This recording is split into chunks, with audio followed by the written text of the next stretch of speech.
The letter landed on the table and I knew. Not because of what it said, because of how it was placed. Slow, deliberate, face down first, then flipped toward me like a card in a game I never agreed to play. The HR director, a woman named Carla, didn't look at me when she spoke. She said words like restructuring, difficult decision, we value your contributions. But her hands were shaking. I looked past her, through the glass wall of the conference room, and I saw him. My replacement, already seated in the hallway. Young, confident, wearing a suit that looked like it had been chosen for exactly this moment. He wasn't waiting to hear the news, he already knew. Security stood by the door, not aggressive, not loud, just present. Like furniture that had been moved into position hours before I arrived. That's when it hit me. This wasn't a layoff. It was an execution that was well planned, rehearsed, and timed. Every piece was already in place before I walked into that room. 20 years. 20 years of early mornings, late nights, missed birthdays, and promises I kept when no one was watching. And they had already written the ending before I even knew there was a story being told. I picked up the letter. I read every word, and I said nothing. They walked me out. Not quickly. That would have been merciful. They walked me slowly, past every desk I had ever sat at, past every hallway I had memorized, past every face I had trained, mentored, and believed in. And not one of them looked up. I noticed that first. The silence. Keyboards still clicking, phones still ringing, but no one turned their heads. No one met my eyes. It was like a rehearsed silence, as if someone had told them not to react. Or maybe they were afraid to. I kept walking, kept my back straight, kept my expression flat, because I would not give them the satisfaction of watching me break. Then, near the end of the corridor, someone moved. A woman I had mentored for 3 years, I used to call her Diane. She stepped just slightly into my path. Not enough to stop me, just enough to be noticed. She whispered 2 words, "I'm sorry." But it wasn't the words that stopped me. It was her eyes. They weren't sad, they were scared. And in that fear, I saw something I hadn't expected, a warning. Her look said, "This goes deeper than you think." I nodded once. I didn't stop walking. But something shifted inside me, quiet and cold, like a door opening into a room I hadn't known existed. My car was where I left it. That surprised me somehow, as if I expected even that to have been taken. I sat down, closed the door, put the key in the ignition, and then I did nothing. The parking lot was quiet. Late afternoon light cut through the windshield in a way that felt almost cruel, golden, warm, peaceful, while everything inside me was collapsing. First came the rage. Hot, immediate, blinding. I gripped the steering wheel until my knuckles went white. Then came the shame. Quieter, slower, worse. 20 years and I didn't see it coming. How does someone miss that? How do you give everything and not notice the ground disappearing beneath you? Then came the disbelief. Maybe this was a mistake. Maybe someone would call. Maybe, no. I stopped myself, because the truth was already there. Sitting in the passenger seat like an uninvited guest who had been there all along. This was planned. Not today. Not last week. Months ago. Maybe longer. The replacement in the hallway wasn't a backup plan. He was the plan. I was the one who had been living in someone else's timeline without knowing it.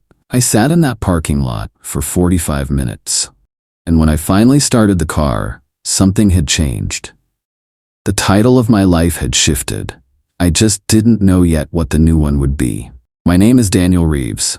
Please subscribe to this channel if you haven't done so yet. I want you to understand that name because for 20 years, it meant something specific. It meant reliable. It meant loyal. It meant the man who stayed when others left, who built systems no one else understood, who solved problems before they became crises. I started at the company when I was 26 years old, fresh out of school, hungry, idealistic, believing that hard work would be noticed and rewarded. And for a long time it was. I rose slowly, steadily. Not because I was flashy, I wasn't. I rose because I was useful, because I was there. Because when something broke at 2 in the morning, I was the one who picked up the phone. I believed stability mattered more than power. I believed that being indispensable was its own kind of strength. I believed wrong. Indispensable doesn't mean safe. It means someone, somewhere, has decided you are a tool, and tools get replaced when a newer one comes along. I had a wife. She left in year 12. Said I belonged more to the company than to her. She wasn't wrong. I had no children, few friends outside those walls. The company wasn't just my job, it was my life. And they took it on a Tuesday afternoon with a letter and a security guard and a stranger who was already wearing my future. And I was about to learn what Daniel Reeves could really do. 1 year before the layoff, I need to go back to this because this is where it started. Not the firing, the setup. I was sitting in my office reviewing the quarterly contracts when a woman from the legal department, her name was Patricia, walked in with a folder. She set it down, casual, almost bored, and said they needed me to simplify a set of contracts. That word bothered me immediately. Simplify. Because I hadn't written those contracts. They had come from above me, drafted by outside counsel, reviewed by people whose names I didn't even know. Why would my department be asked to simplify something we didn't create? I asked Patricia that question. She shrugged, said it came from the top, said it was routine. It wasn't routine. I felt it in my stomach. That quiet, cold instinct that something was off. But I didn't push. I didn't ask again. I just did what I was told. Except, and this is the part that would matter later, before I simplified anything, I made copies. Not because I suspected anything specific, just because something felt wrong, and I had learned over 20 years that when something feels wrong, you protect yourself quietly. I copied the original contracts. I noted the clauses. I filed them away in a place no one thought to look. At the time, I thought I was being careful. Looking back, I was being saved. After the firing, I didn't stop. I couldn't. The first thing I did was researching my replacement. His name was Neil, 34 years old, MBA from a school that looked impressive on paper, but meant nothing to anyone who actually worked in the industry. On the surface, he was fine, polished, articulate, and confident. The kind of man who interviews well and fills a room with energy. But the deeper I dug, the stranger it got. Neil had been hired quietly 3 months before my termination, not publicly posted, not through the normal channels. He was brought in through a consultant connected directly to the board. And his contract, the one I later obtained through channels I won't describe, included a clause that guaranteed him a significant bonus if he stayed silent for the first 6 months. Silent about what? That was the question that kept me awake at night. He wasn't just my replacement. He was a placeholder. Someone designed to fill the space without asking questions, without pulling threads, without understanding what he was actually stepping into. They didn't hire someone better than me. They hired someone who wouldn't notice what I had noticed, someone who wouldn't copy contracts, someone who wouldn't ask why the numbers didn't add up, someone who wouldn't keep files in places no one thought to look. That realization changed everything. They didn't fire me because I wasn't valuable. They fired me because I was. The call came at 12:43 in the morning. I was still awake. I hadn't slept properly since the termination. When my phone buzzed with an unknown number, I almost didn't answer, but something told me to. The voice on the other end was young, male, panicked. He didn't give his name. He just started talking fast, like he was running out of time. Files are disappearing, he said. Whole folders, gone overnight, and the emails, someone is scrubbing them, going back months, years maybe. I asked him who he was. He wouldn't say. But then he said something that made me sit up straight. They were scared of you, Daniel. Someone high up, really high up. This wasn't random. You were targeted. I asked him why. He paused. A long pause. The kind of pause that tells you the person on the other end is deciding how much truth to share. Then he said, because you have something. Something they can't erase. They know it's out there. They just don't know where. The line went dead. I sat in the dark for a long time after that, phone in my hand, heart beating in a way I hadn't felt in years. They were afraid of me. Not because of what I could do, but because of what I already had. The patents? I didn't think about them until 3 days after that phone call. But once I started looking, I couldn't stop. Over 20 years, I had developed ideas, frameworks, systems, processes that became the backbone of the company's core products. Some of them were formal, some were just notes, written late at night, scribbled in notebooks, typed into drafts on my personal laptop. None of them had my name on them, not anymore. The company had a policy, one I had signed without thinking, that assigned intellectual property created during employment to the company. Fine, standard, and expected. But here's what wasn't standard. Several of the company's biggest innovations, the ones they proudly showcased to investors and the press, originated directly from my private drafts. My ideas, my language, my structure, and my name had been quietly removed from every record, but the timestamps hadn't been changed.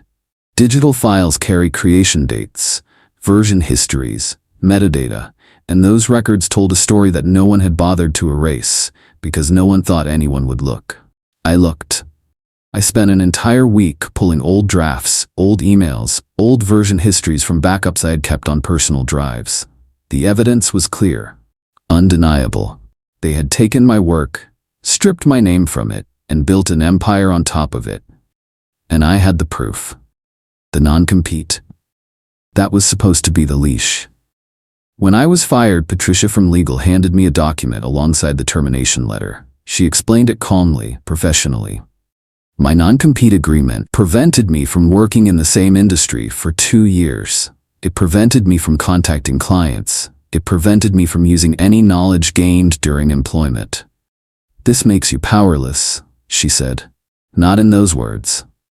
But that was the message. I took it home, I read it, and for the first 2 weeks I believed her. Then I hired a lawyer. Not a big firm, not expensive, a single attorney, a woman named Ruth who specialized in employment contracts. I handed her the non-compete. I expected her to confirm what Patricia had said. Instead, she read it twice, set it down, and looked at me with an expression I hadn't seen before. Surprise. This clause, she said, pointing to a specific paragraph, was never enforceable. The geographic scope was too broad. The time frame exceeded legal limits in our state. The definition of competing activity was so vague it would collapse under any judicial review. They knew this, Ruth said. This wasn't an oversight, this was designed to scare you into doing nothing. And it almost worked. They didn't need the law. They needed my fear. And fear, for 2 weeks, had been enough. I formed the LLC on a Thursday, anonymous. Clean. A name that meant nothing, a string of words that sounded like a consulting firm but connected to nothing anyone would trace back to me. I did it quietly. No announcements, no press, no dramatic moves, because I had learned something in those weeks after the firing. Something that changed the way I thought about everything. Patience is the most powerful weapon available to someone who has already lost everything. When you have nothing left to lose, you don't need speed. You don't need noise. You just need time. So I didn't attack the company. Not directly. Not yet. Instead, I watched. I watched the way a surgeon watches before the first cut. Studying the body, mapping the veins, understanding exactly where the bleeding would start if someone made the right incision. And the company was already bleeding. I could see it in the quarterly reports, in the press releases that tried too hard to sound confident, in the executive interviews that answered questions with phrases instead of numbers. Something was wrong inside. Something structural. Something that had been growing for years, quietly, in the dark, like rot inside a wall. I didn't cause it, but I was beginning to understand that I could be the one to open the wall and let the world see it. The LLC was my first quiet move. It wouldn't be my last. The acquisition collapsed on a Monday morning. I read about it in a business newsletter I had subscribed to years ago and never bothered to cancel. A major deal, one the company had been advertising for months, fell apart overnight. The official statement said due to unforeseen complications. But I knew what those complications were. 3 weeks earlier, I had quietly made sure that certain documentation I had authored, documentation whose origin was being questioned, reached the right people. Not the journalists, not the regulators, not yet. The investors. Because investors ask questions that journalists don't. They pull threads, they demand answers, and when the documentation showed that the foundation of the deal was built on work whose authorship was suddenly unclear, the whole structure trembled. I watched the news cycle that day, read every article, studied the language carefully. The board was in damage control mode. I could feel it in the way the company's statements shifted, from confident to careful, from careful to defensive. They didn't know I was watching. They didn't know the ground beneath them was being moved one quiet piece at a time. The acquisition collapse was just the beginning. It was a signal. A single crack in a foundation that was already full of them, and I was going to find every single one. I didn't file a complaint. That was important, that was deliberate. If I had gone to regulators directly, my name would have been attached. My motive would have been obvious. Revenge. Bitterness. A disgruntled employee. The story would have been about me, not about what they had done. So I didn't do it myself. Instead, I made sure the evidence reached the right hands through a third party. A contact I had made years ago, someone outside the industry, someone with no connection to either of us, received a package. No note, no explanation, just documents. Clean, organized, and time-stamped. The kind of evidence that speaks for itself. No commentary needed. The kind of package that a careful, thoughtful person would feel obligated to forward to the appropriate authorities. And they did. Within 2 weeks, a routine regulatory inquiry was opened against the company. Nothing dramatic. Nothing public yet. Just a quiet knock on the door from an agency that had received some very interesting information from an anonymous source. Plausible deniability. That phrase became my shield, my armor, the invisible layer between me and everything I was doing. I was nowhere near any of this. I had no connection to the inquiry, no fingerprints, no trail that led back to a man sitting quietly at home. Just a man watching the dominoes he had placed months ago begin to fall. One by one, slowly, exactly as planned. The debt. That's where most people would have stopped looking. That's where I almost stopped too. But something didn't add up. The company's public financials looked strained. Yes, the acquisition collapse had hurt them. The regulatory inquiry was making investors nervous. But the numbers I was seeing didn't match the damage. The losses were too large. The cash reserves too thin. For a company of this size, with this many years of history, something else was going on. So I dug deeper. And what I found made the rest of it look small.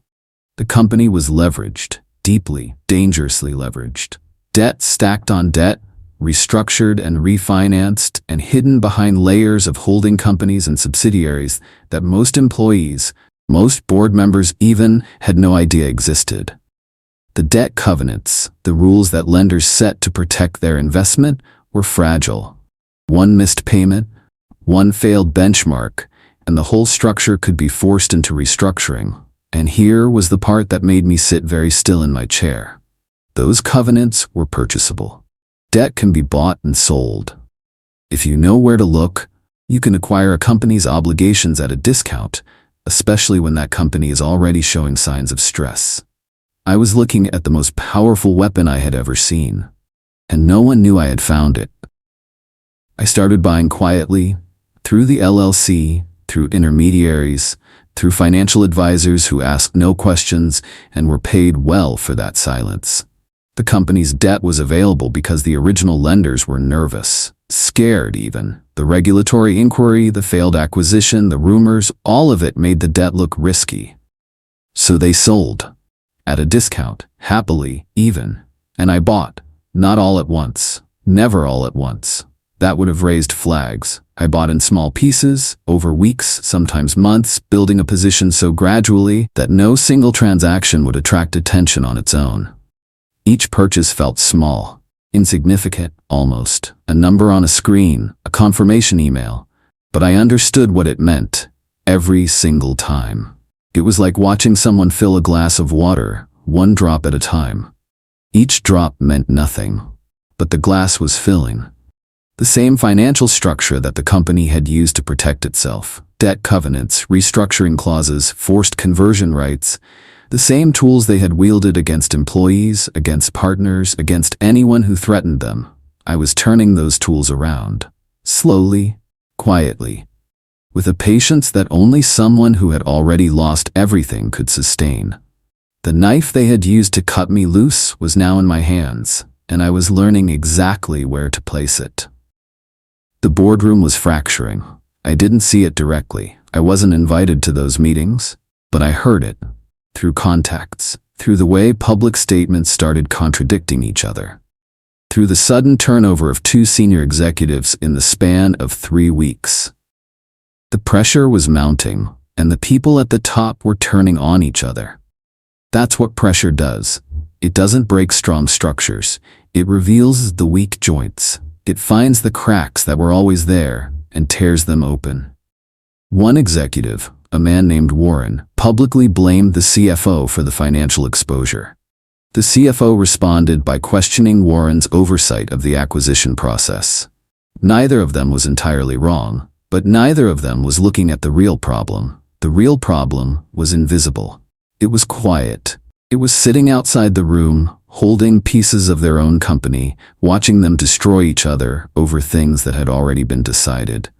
I felt no satisfaction watching it. Not yet. Satisfaction comes later. First comes the work.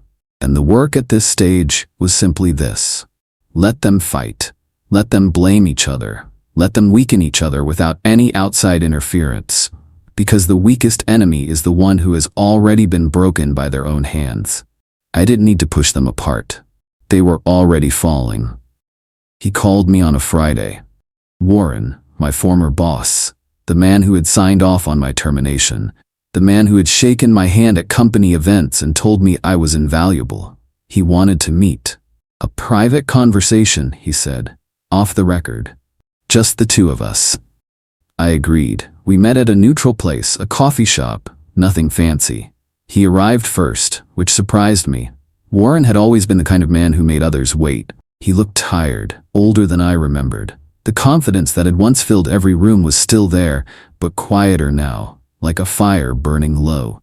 He started to explain, started to justify, started to frame the firing as a necessary decision, made under difficult circumstances.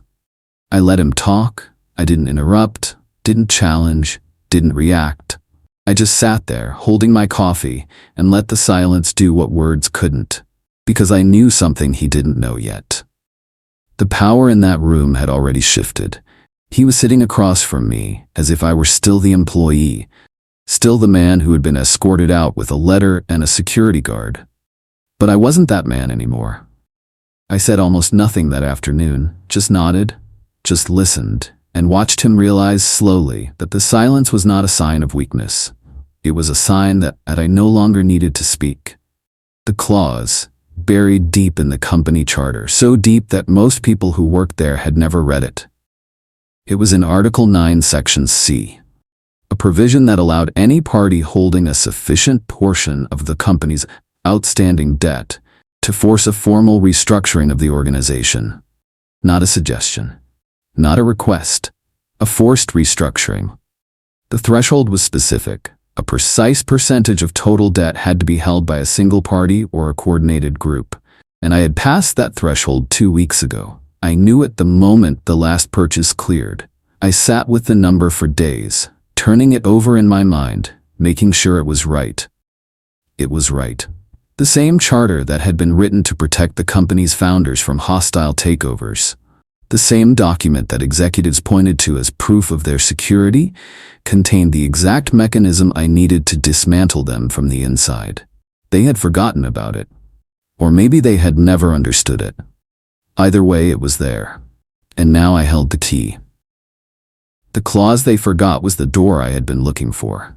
I didn't open it yet. Not until the moment was right. Not until every piece was in place. Not until there was no way back. I was patient. I had been patient for months. A little longer wouldn't hurt. The vote happened on a Wednesday. I wasn't in the room. I didn't need to be. The board had been informed through official legal channels, through intermediaries, through the kind of formal notifications that cannot be ignored or delayed, that a restructuring was being demanded. The clause was clear, the threshold was met, the process was irreversible. But the board didn't know who was behind it. Not yet. All they knew was that a creditor, a significant one, was exercising a legal right that existed within their own charter. So they voted. Not because they wanted to, because they had no choice. The vote was framed as survival. The legal team presented it as the only path to avoid a hostile takeover. They voted unanimously. Every single board member raised their hand to approve a restructuring plan that would fundamentally change the ownership structure of the company. They thought they were saving themselves. They didn't know they were voting themselves out. They didn't know that the restructuring plan had been designed carefully, precisely, over months of quiet work, to place control in the hands of the very person they had discarded.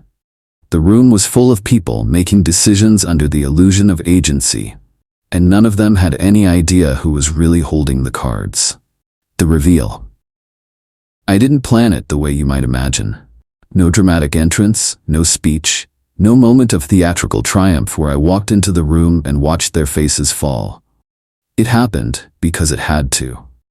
Once the restructuring was approved, legal filings became public record.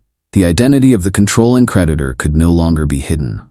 My name appeared in a document filed with the state, and within hours, everyone knew. I received the first call at 7 in the morning.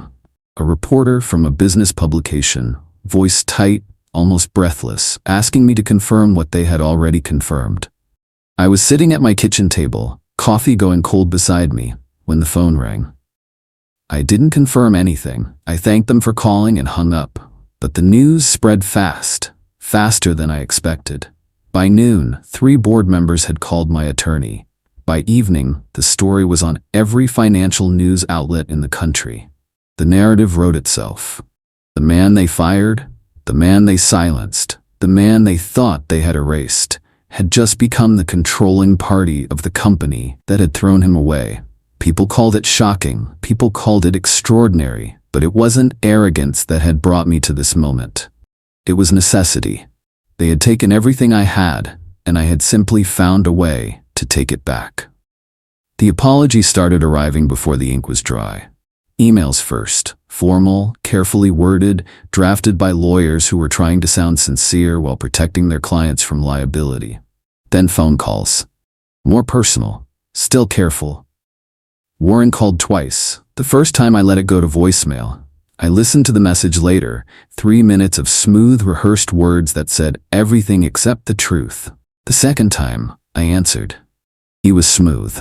He always had been. He reframed the firing as a misunderstanding, offered me a seat on the board, offered titles I had never wanted, offered a friendship that had never existed.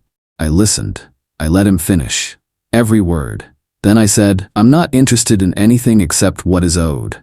He paused. A long pause. What do you mean? He asked. Exactly what I said. Because that was the truth. I didn't want revenge. Not the kind that requires someone else's suffering. I wanted what had been taken, my work, my credit, my name on the things I had built. I wanted the record corrected, the patents properly attributed, the innovations acknowledged. I wanted the truth. That was all.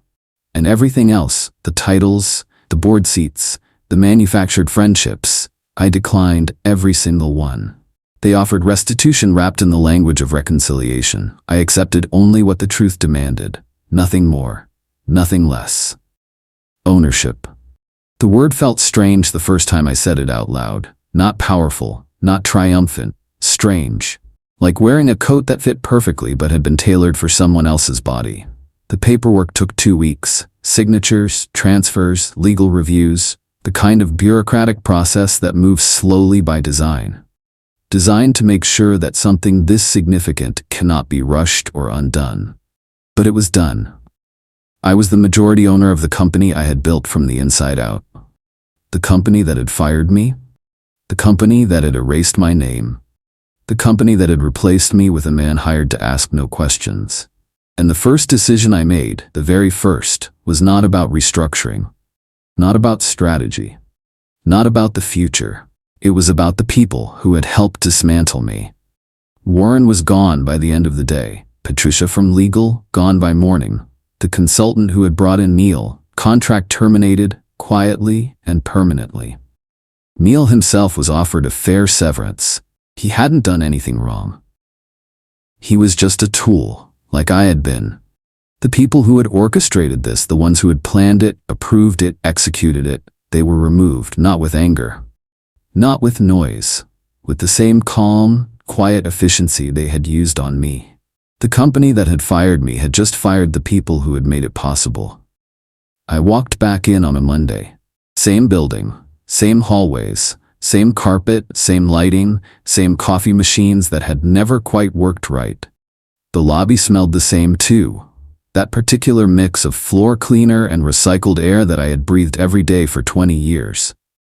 But the gravity was different. People watched me walk through, not with the silence of my last day, with something else, something harder to name. Some of them looked stunned. Some looked relieved. A few looked afraid, not of me, but of what my presence meant for their own futures. I understood that fear. I didn't try to erase it. Fear sometimes is a sign that people are paying attention.